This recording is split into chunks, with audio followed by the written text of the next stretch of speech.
이 시간 함께 나누실 하나님의 말씀 여호수아서 5장 13절에서 6장 21절입니다. 여호수아서 5장 13절에서 6장 21절입니다.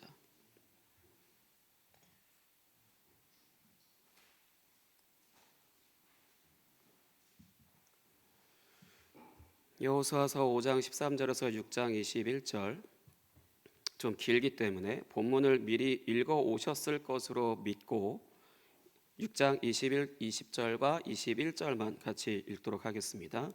6장 20절과 21절입니다. 본문 6장 20절에서 21절, 이 두 절만 같이 한 목소리로 읽겠습니다. 시작. 이에 백성은 외치고 제사장들은 나팔을 불매 백성이 나팔 소리를 들을 때에 크게 소리질러 외치니 성벽이 무너져 내린지라. 백성이 각기 앞으로 나아가 그 성에 들어가서 그 성을 점령하고 그 성 안에 있는 모든 것을 온전히 바치되 남녀노소와 소와 양과 나귀를 칼날로 멸하니라. 아멘. 이 시간 여호수아서 연속 설교 11번째 여호와의 거룩한 전쟁이라는 제목으로 말씀을 전하도록 하겠습니다.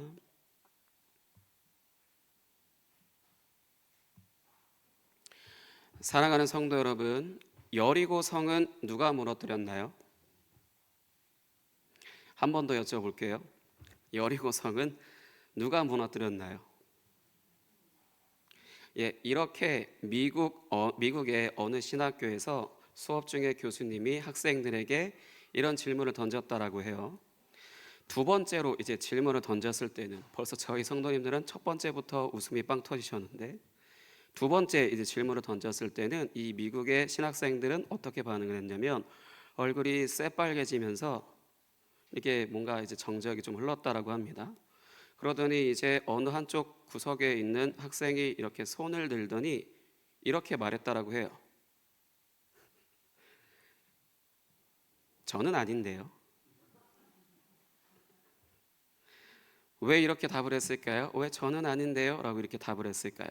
학생들은 여리고 성이라고 하는 것이 학교 안에 있는 무언가로 이제 생각해서 이제 그런 것이라고 할 수 있습니다.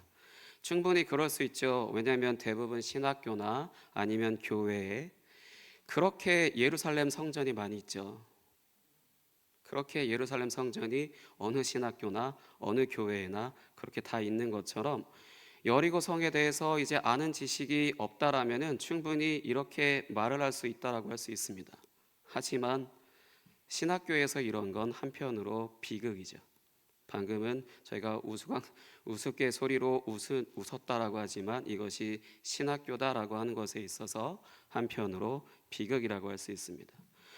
왜냐하면 성경을 알지 못하는 사람들이 교회에서 성경을 가르치고, 우리는 이제 신학교에 들어가면 교회에서 전도사님이라고 하지만 미국에서는 그냥 단순히 성경 교사로, 교회 학교 교사로 있어서 성경을 가르치는 사람으로 이제 사역을 한다라고 하는데, 그러니까 성경에서 이제 그러니까 성경을 알지 못하는 사람들이 교회에서 성경을 가르치고 설교한다라면은 무엇을 가르치고 설교할까요?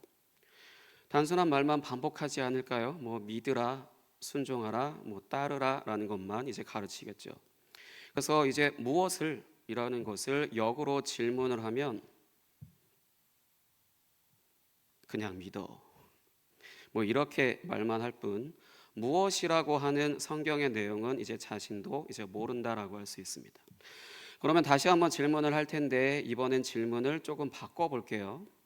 여리고성은 누가 무너뜨렸고 왜 무너졌나요? 오늘 설교의 내용을 통하여서 이 답을 아셔서 제가 안 그랬는데요 라고 이렇게 말씀하시지 않기 바랍니다. 여호와께서는 자신의 언약 백성이 이제 여호수아를 통하여 요단을 건너게 하셔서 가나안 땅으로 들어오게 이제 하셨습니다. 이때가 언제냐면 6월절 준비일인 이제 첫째 달 10일이었습니다. 이날 여호와 하나님은 제사장들에게 언약궤를 매게 하시고 이제 그들로 하여금 백성들보다 이제 앞서서 요단의 물을 밟게 하셨고, 이들이 이제 물을 밟자 요단이 갈라지고 이제 땅이 이제 드러나게 되었습니다. 이러한 일은 이제 창조 3일째와 홍해가 갈라지는 사건, 그 사건이 재현되는 것으로 여호와 하나님께서는 이제 혼돈의 세력을 제압하시고 이제 수장시키신 것과 같이 가나안을 다스리는 신들의 거처와 같이 여겨지는 이제 그 물을 이제 밟으시는 것으로 승리를 거두신 것을 의미하는 것과 같다고 이제 말씀을 드렸습니다. 동시에 언약궤를 맨 제사장들이 이제 육지로 올라오게 되었을 때 물이 끊어졌던 것이 다시 흐르기 시작하고 원상복귀가 되는데, 이것은 여호와 하나님께서 물의 근원을 창조하신 분이시다라는 것을 알게 하는 것과 동시에 이스라엘에게 새로운 생명을 주시는 것을 의미하는 것입니다. 이것은 이들에게 주시는 안식으로 이제 이루어지게 됩니다. 이렇게 이스라엘은 평안히, 어렵게가 아니라 정말 평안히 약속의 땅을 밟게 되었고, 이와 반면에 가나안 사람들은 이스라엘로 인해서 큰 두려움에 이제 거하게 되었습니다. 그리고 난 후에 여호와께서는 이것을 기억 또는 이제 기념하게 하시기 위해서 길갈이라고 하는 곳에 돌 12개를 세워 놓으라고 하셨고, 이어서 할례라고 하는 것을 행하라고 하셨습니다. 이 할례라고 하는 것은 여호와 하나님의 언약 백성이다, 여호와 하나님의 언약 백성이다라고 하는 것을 이제 언약 백성이라고 하는 것의 표징으로서, 남자라면 태어난 지 8일이 지났다라고 한다면 연식이 어떻든 이제 할례를 받아야 합니다.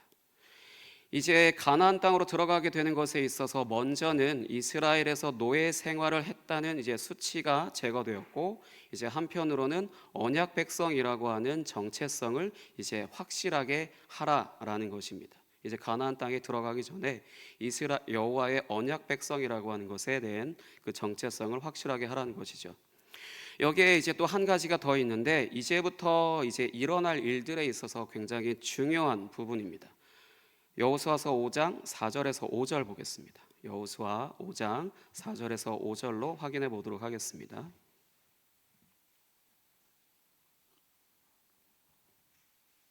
할례라고 하는 것이 무엇이 중요한 것인지, 여호수아 5장 4절에서 5절 같이 읽겠습니다. 시작. 여호수아가 할례를 시행한 까닭은 이것이니 애굽에서 나온 모든 백성 중 남자 곧 모든 군사는 애굽에서 나온 후 광야길에서 죽었는데, 그 나온 백성은 다 할례를 받았으나 다만 애굽에서 나온 후 광야길에서 난 자는 할례를 받지 못하였음이라. 아멘.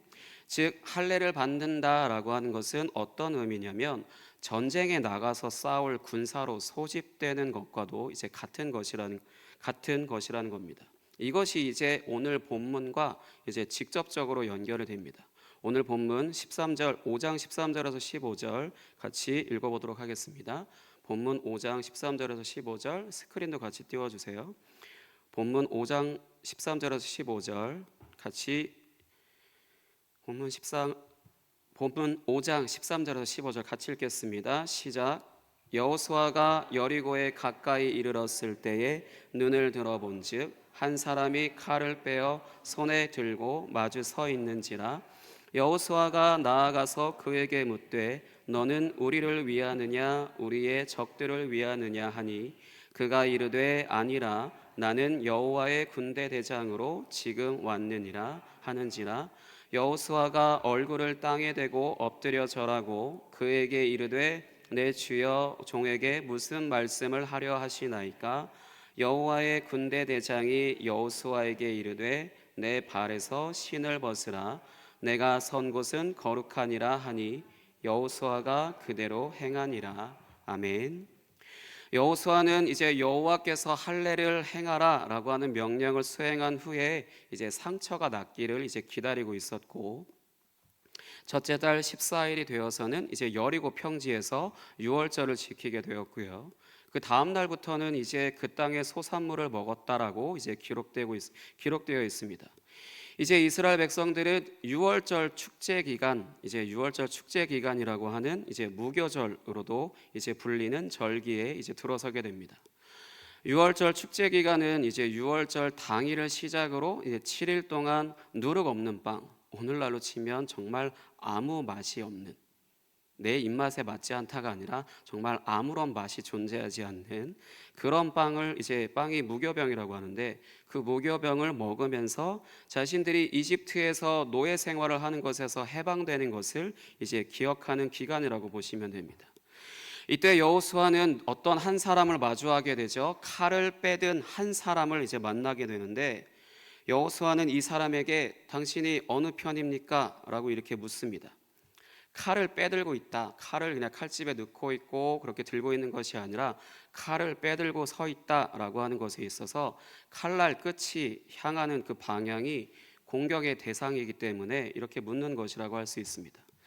여호수아의 이 질문에 이 사람은 자신을 여호와의 군대 대장으로 소개하게 되는데, 앞서 할례를 통하여서 여호와의 군대가 되어서 싸울 사람들을 소집했고, 이제는 이 군대를 이끌 이제 대장까지 이제 등장하면서 이 전쟁이 여호수아의 전쟁이 아닌 여호와의 전쟁임이 이제 드러난 것입니다. 이때 여호수아는 이 사람에게 엎드려 경배하고 이제 발에서 신을 벗음으로 인해서 모세가 호렙산에서 불꽃 가운데서 여호와를 만난 것을 이제 연상시키며 모세의 사명을 이어서 수행하게 될 것을 알게 하고, 또 동시에 이 가나안이 하나님의 성소이다라는 것을 이제 알게 됩니다. 거룩한 곳 하나님의 성소이기 때문에 거룩하다라고 하는 것이고, 그러니 당연히 신을 벗으라고 하는 겁니다.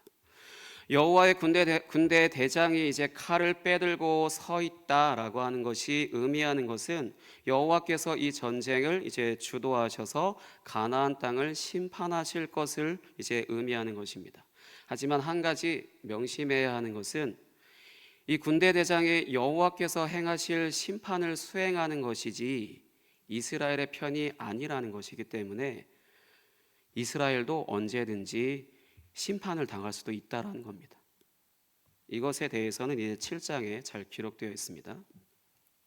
이렇게 여호와의 군대 대장의 지휘 아래 이제 정복해야 하는 여리고성은 어떤 상태인가? 이제 오늘 본문 이제 6장 1절로 확인해 보도록 하겠습니다. 본문 6장 1절 같이 읽도록 하겠습니다. 같이 읽겠습니다. 시작. 이스라엘 자손들로 말미암아 여리고는 굳게 닫혔고 출입하는 자가 없더라. 아멘.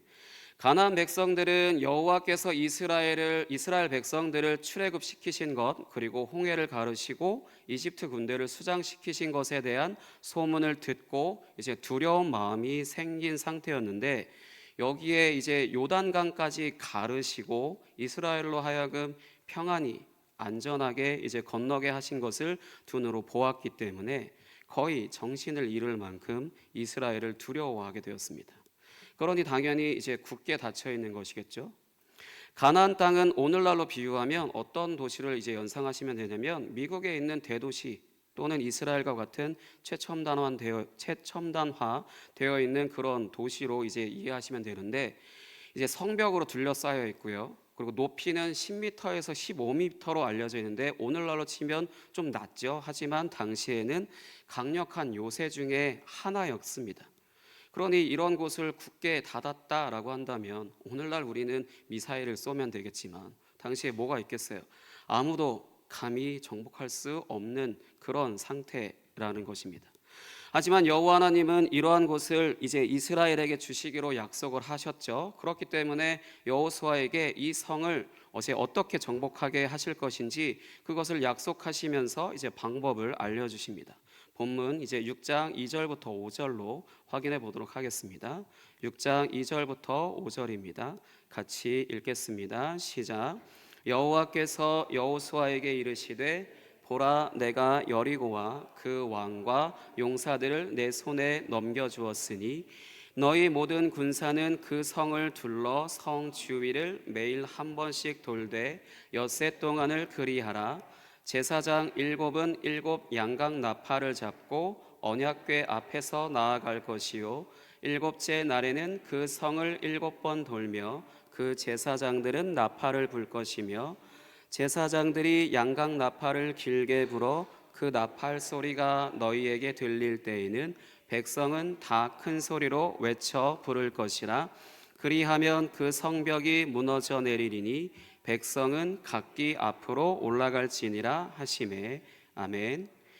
요약한다라면 모든 군사들이 이제 아마도 모든 백성들을 여호와의 군대임을 이제 표현한 것으로 보여집니다. 하루에 성을 이제 한 바퀴씩 돌면서 제사장 7명은 이제 각각 손에 양각 나팔을 들고 이제 언약궤 앞에서 걸어가면서 그 양각 나팔을 불라라는 것입니다. 나팔을 불라라는 것이죠. 그리고 이 나팔 소리가 들리게 되면 백성들은 이제 이것에 맞춰서 큰 함성을 이제 질러야 하는데, 이렇게 소리를 지르면 이제 성벽이 무너지게 되고, 그래서 이렇게 성벽이 무너지게 되면 모든 백성들은 이제 성 안으로 이제 들어가면 됩니다. 근데 여기서는 독특하게 들어가라라는 표현보다는 올라갈지니라라고 표현되어지는데, 이렇게 올라갈지니라라고 하는 이 표현되는 이유는 이제 잠시 후에 이제 설명드리겠습니다. 이제 여호수아가 여호와께서 알려주신 이 방법들을 이제 제사장들과 백성들에게 각각 이제 전달을 하게 됩니다. 먼저 제사장들에게는 여호와께서 말씀하신 대로 양각 나팔을 들고 언약궤 앞에 걸으면서 양각 나팔을 이제 불어야 함을 이제 명령을 하였습니다. 왜 이렇게 하는 걸까요? 뭐라도 이제 최첨단 무기를 하늘에서 떨어뜨려 주셔도 모자랄 판국에 이제 왜 이렇게 나팔을 불라라는 거죠?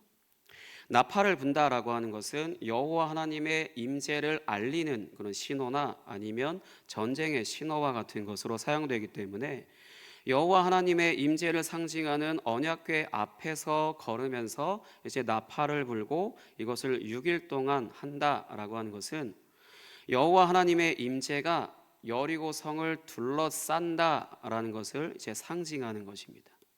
태초에 하나님이 천지를 창조하실 때 하나님의 영이 수면 위를 운행하시니라라고 하는 것이 이제 재현되는 것과 같습니다.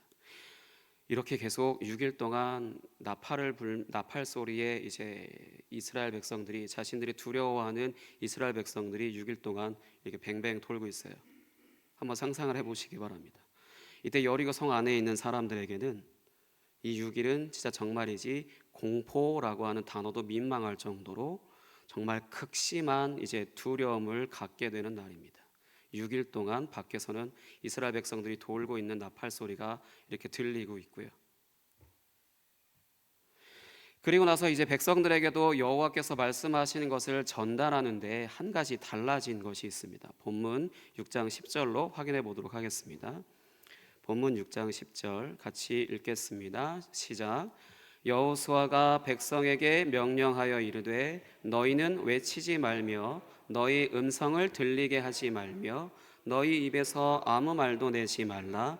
그리하다가 내가 너희에게 명령하여 외치라 하는 날에 외칠지니라 하고. 아멘. 원래는 이제 나팔 소리가 들리면, 그러니까 이 제사장들이 나팔을 불고, 그래서 이 나팔 소리가 들리면 이제 외치라라고, 이제 큰 함성으로 외치라라고 하였는데, 여호수아는 이와는 반대로 아예 아무 말도 하지 말고 침묵하라라고 이제 명령을 합니다. 이렇게 침묵하라라고 하는 것은 여호와 하나님의 그 임재에 그 무언가를 더하지 말라라는 겁니다. 기본적으로 이 세상에 속하지 않으신 이제 초월적이신 분이신 이제 하나님이 자신이 창조하신 곳의 모습을 드러내실 때는 그냥 우리가 오세요라고 부른다 해서 나타나셔서 그냥 왔다 그냥 민망하게 돌아가시는 게 아니라, 정말로 이분이 자신의 존재를 드러내실 때는 그 영광에 합당한 일을 행하시는 분이시기 때문에 오직 침묵하는 것으로 하나님이 하실 일을 보라는 것입니다. 이것이 우리에게 시사하는 바는 상당히 크다라고 할 수 있습니다. 왜냐하면 사람은 본래 말을 하도록 창조되어 있고, 또 말을 해야만 무언가를 행하는 것으로 이제 여겨지는 거잖아요. 사람이 말을 하지 않는다라고 했을 때는 사실 우리 사람은 말을 해야만 살아있는 것처럼 침묵할 줄 모르죠. 근데 그런 사람들에게 침묵하라라고 하는 것은 정말로 나는 아무것도 아닙니다. 나는 아무것도 아닙니다라는 것을 증명하는 것입니다. 여리고 성을 6바퀴 돌고 있을 때 말을 계속해서 이렇게 이야기한다라는 것은 사실 하나님이 하신 일을 보겠다라는 것보단 내가 무언가를 한다라는 그런 의도로서 이제 나타날 수 있기 때문에 아무 말도 하지 말고 아무 소리도 내지 말라, 침묵하라라는 것입니다.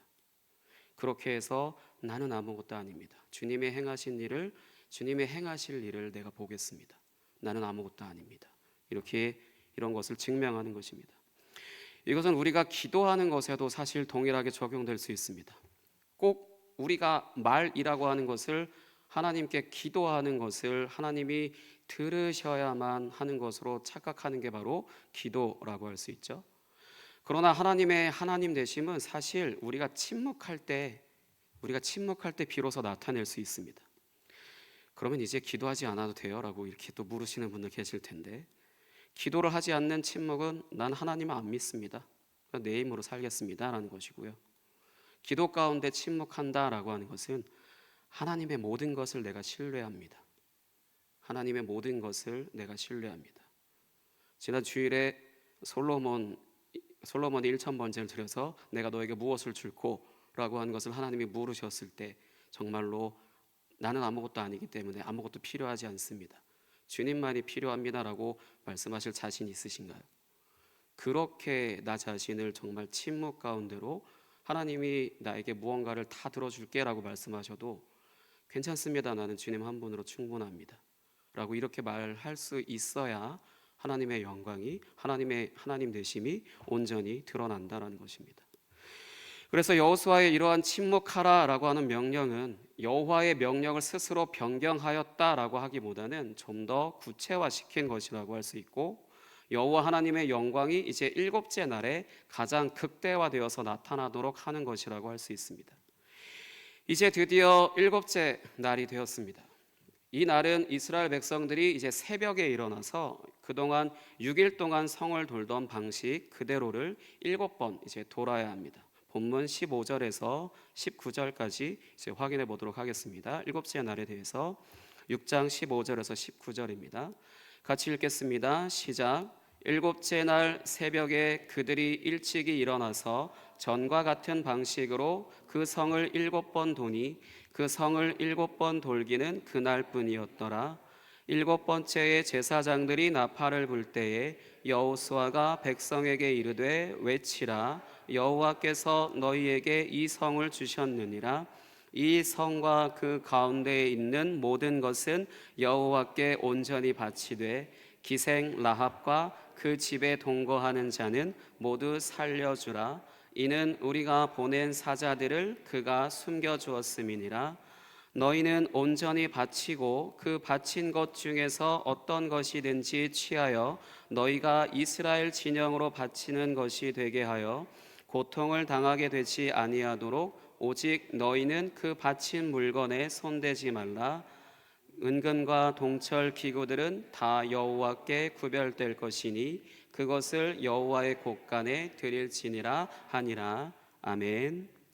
새벽에 일어났다라고 하는 것은 이 사람들이 부지런하다라는 것을 말하는 것이 아니라 자신들에게 내려진 명령에 순종하는 것에 있어서 지체함 없이 이제 가장 우선적으로 이제 행했다는 것을 이제 의미하는 것인데, 나팔이 이제 마지막 7번째 불려질 때 여호수아는 마지막으로 백성들에게 이제 명령을 내리기를 그동안 침묵하던 것을 끝내고 이제 소리를 내서 외치라는 겁니다. 무엇을 외치라고 했을까요? 그냥 단순히 와 하는 그 함성을 외치라는 것입니다. 양각 나팔 소리와 이제 조화를 이제 이룬 함성이겠죠. 사람들이 보통 언제 함성을 지르죠? 기분 좋을 때요. 기분 좋을 때 함성을 지르시나요? 속이 답답했을 때 막 소리 확 지르시지 않나요? 예, 기분 좋을 때. 그럼 전시 중에는 언제 함성을 지를까요? 예? 예, 승리했을 때요. 말 그대로 승리의 함성을 지르라는 것입니다. 아직 승리하지도 않았는데 승리의 함성을 이제 양각 나팔 소리와 같이 이제 지르라는 것이죠. 그래서 여호수아는 백성들이 이렇게 함성을 지르라고 명령을 하면서 여호와께서 이 땅을 우리에게 주셨다, 주실 것이다가 아니라 주셨다라고 말하면서 여호와께서 약속하신 것을 이제 성취하시는 것을 선포하고 이제 성 안으로 들어가서 모든 것을 여호와께 바칠 것을 이제 명령을 합니다. 이것이 바로 여호와 하나님이 주도하시는 전쟁의 목적입니다. 할례를 받아서 여호와 하나님의 군대로 소집된 이스라엘을 데리고 여호와의 군대 장관을 필두로 하여서 치르시는 이 거룩한 전쟁의 목적은 가나안을 거룩한 성소로 구별하시기 위함인 것입니다. 가나안을 거룩한 성소로 구별하시기 위해서 이 전쟁을 치르신 것이죠. 이제 이것이 여호수아의 명령을 들은 이제 이스라엘 백성들로 인하여서 이제 실행이 됩니다. 본문 20절부터 21절, 6장 20절에서 21절로 이제 확인해 보도록 하겠습니다. 본문 이제 6장 20절에서 21절 같이 읽겠습니다. 시작. 이에 백성은 외치고 제사장들은 나팔을 불매 백성이 나팔 소리를 들을 때에 크게 소리질러 외치니 성벽이 무너져 내린지라. 백성이 각기 앞으로 나아가 그 성에 들어가서 그 성을 점령하고 그 성 안에 있는 모든 것을 온전히 바치되 남녀노소와 소와 양과 나귀를 칼날로 멸하니라.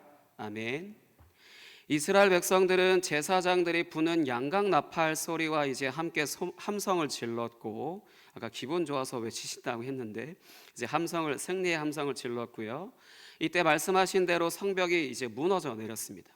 이제 군사들은 들어가서 이제 그 성을 점령하고 그 성에 있는 모든 남자와 여자와 어른과 아이 그리고 모든 가축들을 칼날로 이제 진멸하였다고 기록되어 있습니다. 전문 용어로 이것을 헤렘이라고 하는데 말 그대로 헤렘을 실행한 것이죠. 문자적으로 보면 가나안 땅에 있는 모든 사람과 모든 가축들을 이스라엘 백성들이 살육이라도 이제 한 것 같아 보이는 그런 장면입니다. 보편적인 전쟁 이미지를 통해서 생각해 보면 충분히 그렇게 생각할 수 있습니다. 과연 그럴까요? 만약 정말로 그렇다라고 한다면 사랑의 하나님은 아니실 것 같은데, 하나님이 과연 모든 가나안 그 여리고 성에 있는 모든 사람들의 모든 가축의 그 생명을 다 끊어버리고 살육하라고 다 무참히 밟아 죽여라 이렇게 이야기하셨을까요? 또 이렇게 했을까요? 그렇게 생각하는 것 때문에 하나님을 구약의 하나님은 폭군으로 보고 신약의 하나님은 사랑의 하나님으로 보고 이렇게 나누는 것이고요. 그리고 중세 시대의 십자군 전쟁과 같은 것들이 합리화된 것입니다. 하지만 절대로 그런 일은 벌어지지 않았습니다. 가나안 땅을 여호와 하나님의 성소로 거룩히 구별했다라고 하는 것을 전쟁 용어로 표현한 것일 뿐입니다. 정작 이스라엘이 이제 진멸을 행한 대상은 사실 진멸을 행한 대상은 있어요. 정말로 죽였습니다. 근데 어떤 대상들을 죽였냐면 그 땅에 있는 모든 생명이 아니라 지도자들이나 아니면 종교적인 장소들 그리고 그 땅을 지키도록 훈련된 군사들 정도 이제 그 정도를 이제 진멸한 것입니다. 이들의 공통점은 뭐냐? 가나안 땅에 사는 사람들의 정체성을 대표하는 사람들이라고 할 수 있고요. 이들은 반드시 죽어야만 합니다. 왜냐하면 이들이 다시 그들의 정체성을 다시 복원할 수 있기 때문입니다. 그냥 가나안 땅에 있는 그 여리고 성 안에 있는 일반 서민들은 그 지도자들이 하라고 하는 대로 할 뿐, 이들의 정체성은 말 그대로 지도자들이나 아니면 군사들 또는 종교적인 장소들에 있을 뿐이지 가나안 사람들이 모두 이제 죽어야만 되는 진멸의 대상은 아니다라는 것이죠. 즉 여리고 성에 행해진 헤렘 진멸이라고 하는 것은 모든 생명을 없애는 폭력이 아니라 그들의 정체성을 상징하는 것을 완전히 제거했음을 이제 의미하는 것입니다. 여리고 성을 돌기 전에 이스라엘 백성들이 할례를 행했죠. 할례를 통하여서 자신들이 하나님과 언약을 맺은 백성이라는 것을 몸에 새겼고, 그리고 난 후에 약속의 땅에 들어가서 이들의 정체성을 대표하는 것들을 진멸하는 것은 당시에 이방 신들로 가득하여서 여호와 하나님의 그 질서에서 벗어난 삶을 사는 것에 오염된 것을 이제 깨끗하게 정화한 것과 같다고 할 수 있습니다. 즉 가나안 사람들을 헤렘한 것은 이스라엘 사람들로 하여금 가나안 땅에 들어가서 그들의 정체성에 오염되지 말라라는 것이죠. 이렇게 여호와 하나님이 하나님이 자신과 언약을 맺은 이스라엘에게 주시겠다고 약속하신 땅은, 이 약속하신 가나안 땅은 이제 실제로는 하나님이 자신의 이제 백성들을 만나시기 위해서 지으라고 명령하셨던 성소와 같이 거룩하게 구별하신 땅이었습니다. 그렇기 때문에 이 땅으로 인도하셔서 여리고 성의 성벽을 이제 무너뜨리시고 이곳을 대표하는 이들의 이제 정체성을 제거하신 것입니다. 이 일을 누가 주도했죠? 아까 여호와의 군대 장관이 등장함으로 인해서 이것이 여호수아의 전쟁이 아니라 여호와의 전쟁이라고 말씀을 드렸죠. 그러니까 즉 이 일을 주도한 것이 여호수아가 아닌 여호와 하나님이신 것은, 여호와 하나님께서 자신의 백성들이 이제 자신의 거룩함 안에서 살아가도록 하시기 위해서 직접 여호와의 군대 장관을 통하여서 여리고 성을 정복하도록 하신 것인데, 이것이 의미하는 것은 이 모든 것이 은혜이고 선물이다. 이 모든 것이 은혜이고 선물이다라는 것을 이제 나타내는 것입니다. 이것을 알 수 있는 표현이 바로 양각 나팔이 불려지게 되면 백성들로 하여금 함성을 지르고 앞으로 나아가라가 아니라 앞으로 올라가라라고 하는 독특한 5절의 표현으로 알 수 있습니다. 이 올라가다라고 하는 표현을 이제 설명을 드리자면, 이 올라가다라고 하는 표현이 사실 여리고성 그 위치 자체가, 지형 자체가 올라가는 어떤 지형처럼 되어져 있는 것은 사실인데, 이 올라가다라고 하는 표현이 레위기에서는 번제로도 이제 번역되는 단어입니다. 다시 이제 레위기 연속 설교로 돌아가서 이 번제는 성소 어디에서 드려질까요?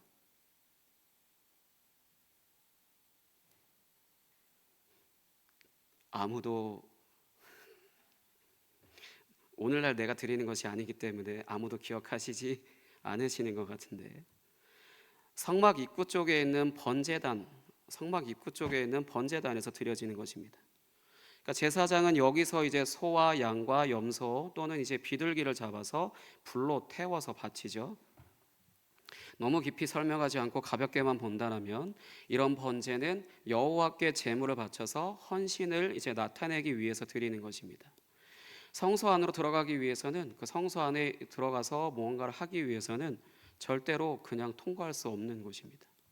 즉 하나님의 임재를 섬기기 위해서 만들어 놓은 성소에 들어갈 때 이제 번제단에서 번제를 드리는 것처럼 성소로 구별된 가나안에, 하나님의 성소로 이제 구별된 가나안에 입성하기 위해서 정복한 여리고 성의 이제 여리고 성에서의 일은 이스라엘로 하여금 여리고 성을 정복하고 그들을 진멸하여서 여호와께 이제 번제를 바친 것이라고 할 수 있습니다. 가나안의 정체성을 상징하는 이들을 죽이는 것은 이제 번제물로 이제 제물을 이제 잡아서 이제 불로 태운 것과 같고, 이들을 제외한 모든 생명과 이제 기구들은 헌신의 의미로 이제 여호와께 바쳐져서 이제 구별된 것들입니다. 여기서 이제 더 많은 풍성한 이야기들로 이제 이어질 수 있지만 오늘은 여기까지만 이제 말씀을 드리고 나중에 이제 기회가 된다면 자세하게 말씀드리기로 하고요.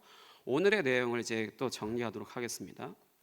여호와 하나님은 자신이 이제 자신의 임재를 상징하는 언약궤를 맨 제사장들로 하여금 요단을 이제 건너게 하실 때 물이 갈라지게 하시고 이제 땅이 드러나게 하셔서 자신의 백성들을 가나안 땅으로 들어가게 하시고 백성들에게 할례를 행하게 하셔서 이스라엘로 하여금 이제 여호와 하나님과 언약 백성인 것을 몸에 새기셨고, 자신의 임재를 상징하는 언약궤와 그 앞에서 나팔을 부는 제사장들과 이제 6일 동안 여리고성을 이제 직접 한 바퀴씩 도셨고, 백성들은 이제 침묵함으로 그 뒤를 따르면서 이 일이 오직 여호와 하나님의 일이고 전쟁임을 이제 알게 하셨습니다. 일곱째 날에는 이제 6일 동안 돌던 방식 그대로 7번을 이제 반복하여서 돌고, 그러고 난 후에 나팔을 7번째 불게 될 때 이제 백성들이 승리의 함성을 이제 지르자 여리고 성벽이 무너지게 되었고, 그 무너진 성벽으로 이제 군사들이 올라가서 그 안에서 가나안의 정체성을 상징하는 것들을 모조리 이제 진멸하게 하시는 것으로 친히 그곳을 거룩하게 하셨습니다. 이것이 연상시키는 것은 창세기에서 6일 동안 이제 혼돈과 공허를 해결하시고 난 후에 그렇게 해결하시는 창조를 행하시고 이제 7일째 안식하는 것과 같습니다.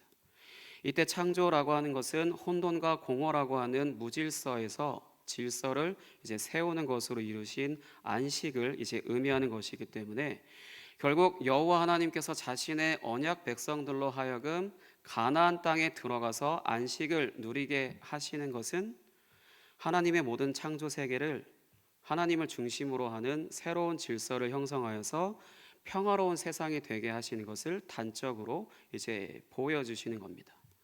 이것이 레위기 언어로 치면 희년이고요. 그래서 이 여리고 정복 사건을 희년을 선포하시고 이제 이루시는 것으로도 읽을 수 있습니다. 하지만 안타깝게도 이제 아시는 바대로 이스라엘은 이것을 온전히 이루지 못하죠. 이것이 궁극적으로 성취되는 것은 당연히 예수님으로 인해서 이제 성취가 됩니다. 히브리서 7장 24절에서 27절 보겠습니다. 히브리서 7장 24절에서 27절입니다.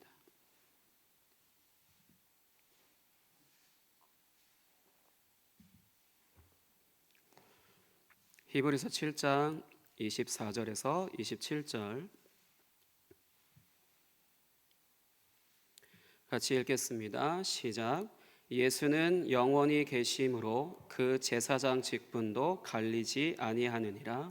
그러므로 자기를 힘입어 하나님께 나아가는 자들을 온전히 구원하실 수 있으니 이는 그가 항상 살아계셔서 그들을 위하여 간구하심이라. 이러한 대제사장은 우리에게 합당하니 거룩하고 악이 없고 더러움이 없고 죄인에게서 떠나 계시고 하늘보다 높이 되시니라.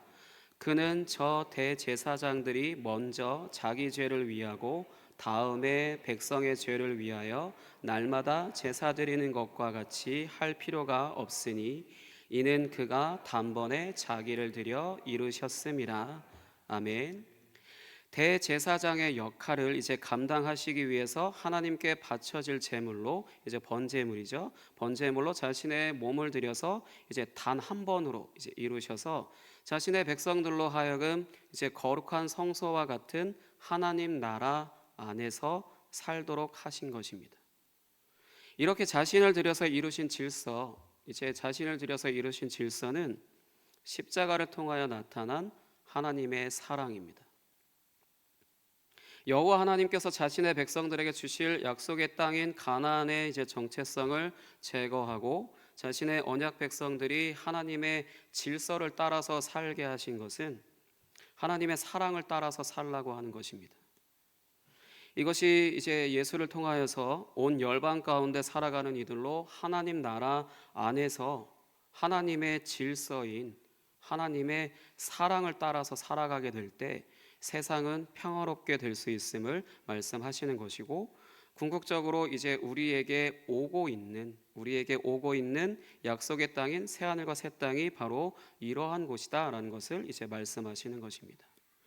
그러니 오늘을 살아가는 우리는 이제 이미 임하였으나 아직 완성되지 않은 그 시점을 살아가고 있기 때문에 이 세상의 질서와 하나님의 질서 사이에서 갈등하게 되는 것이 당연하지만, 우리가 정말로 구원받았고 정말로 이 세상의 질서와 하나님의 질서에서 갈등하지만요, 우리의 모습이 우리가 정말로 구원받았고 하나님 나라의 삶을 살고 있다라고 한다면 어떤 모습을 보일 수 있냐면요, 우리가 해야 된다가 아니라 우리가 어떤 모습을 보이고 있냐, 십자가를 통하여 우리에게 하나님 나라를 선물하신 그 사랑을 우리의 정체성으로 삼고 살아가는 자신을 보게 됩니다.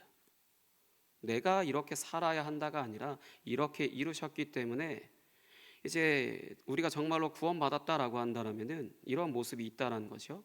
하나님 나라의 삶을 살고 있다라고 이제 내가 고백한다라면은 십자가를 통하여 우리에게 이제 하나님 나라를 선물하신 그 사랑을 이제 우리의 정체성으로 삼고 살고 있는 나 자신을 보게 된다는 것입니다.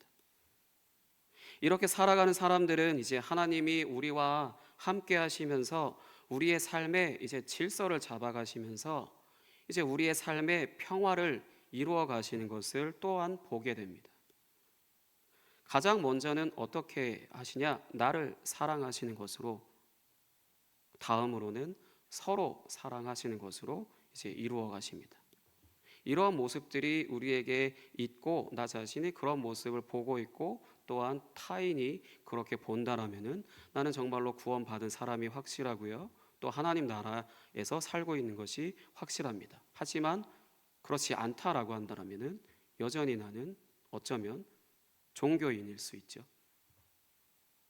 하나님 나라는 죽어서 가는 것이 아니라 이미 이 땅에 임하였기 때문에, 나에게 선물로 주셨기 때문에 내가 그런 모습을 갖추도록 그 선물로 받은 그 하나님 나라가 나를 그렇게 변화시키기 때문에 내가 그 모습을 애써서 바꾸기보단 그렇게 바뀌어져 있는 나를 보게 됩니다. 그렇다고 한다면은 나는 구원받았고 하나님 나라의 삶을 살고 있고 언젠가 오게 되는 그 새하늘과 새 땅을 또한 내가 들어가서 살게 되고요. 만약 그렇지 않다라면은 나는 여전히 종교인일 뿐일 수도 있습니다. 사랑하는 성도 여러분, 우리가 예수를 믿는다라고 하는 것은 우리를 대신하여 죽으심으로 우리가 하나님의 사랑의 나라를 선물로 받았다라는 것이고, 우리가 순종해야 한다라고 하는 것은 그 나라 안에서 살고 있다면 그 나라의 이제 법인 사랑을 따라서 살아야 한다라는 것입니다. 그럴 때 이제 우리는 우리가 죽어서 가는 천국이 아니라 이 땅에서 새 하늘과 새 땅을 이제 미리 맛보며 살아가게 되는 것입니다. 이 모든 것이 은혜이고 선물임을 기억하시기 바랍니다. 이 시간 함께 같이 찬양하도록 하겠습니다. 하나님 어린 양 독생자 예수.